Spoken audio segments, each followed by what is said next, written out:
এক মনোরম দৃশ্য। আসুন দেখুন, উপভোগ করুন। এই মাত্র আমাদের ধুলো পুরানোর কাজ আরম্ভ হলো।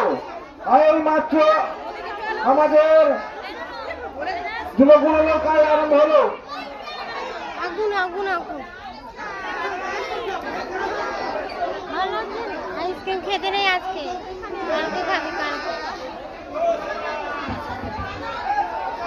হ্যালো, এই মাত্র আমাদের ধুলো পুরানোর কাজ আরম্ভ হলো।